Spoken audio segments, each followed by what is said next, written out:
People die on cruise ships all the time. Timmy was 11 years old.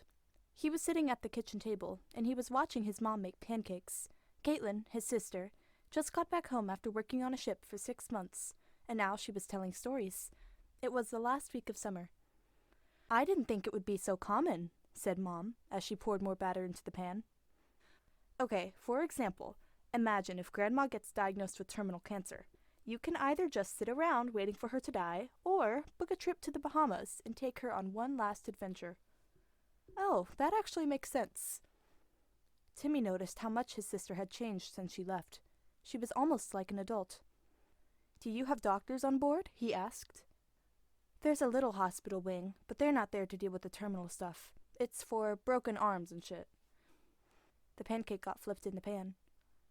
"There's even a morgue, too." The whole kitchen smelled delicious.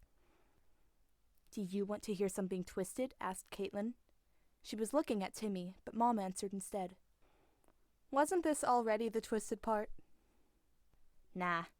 Guess what happens when they run out of space in the morgue?" "How can they run out?" asked Mom. "How? Too many old people die when you're in the middle of the ocean. You still have to put them somewhere." Caitlin got the first serving on pancakes. "Thanks, Mom." She started eating, but continued her story between bites. "They have to make room for the bodies in the regular freezer, where all the food is. So they give away all the ice cream, for free." Timmy got a pancake, too. "Wow, that's so creepy."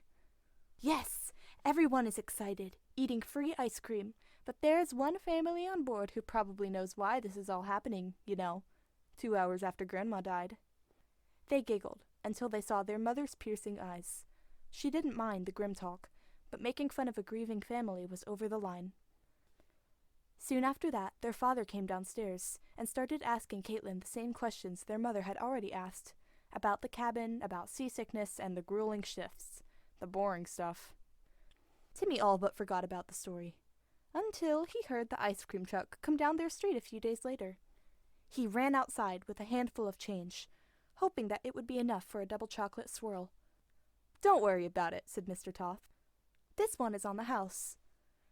He smiled, as always, and handed Timmy the ice cream. "Thank you," he said politely. "You're welcome. Today is Loyal Customer Appreciation Day, so today all the ice cream is free." Mr. Toth laughed. He's been driving the ice cream truck ever since Timmy could remember, and he was almost like family. Everyone in this neighborhood loved him. So Timmy didn't think of the cruise ship as he watched the truck roll down the block and stop at the next street, where a couple of kids were already waiting. He didn't think of it until he took the first bite of his free ice cream.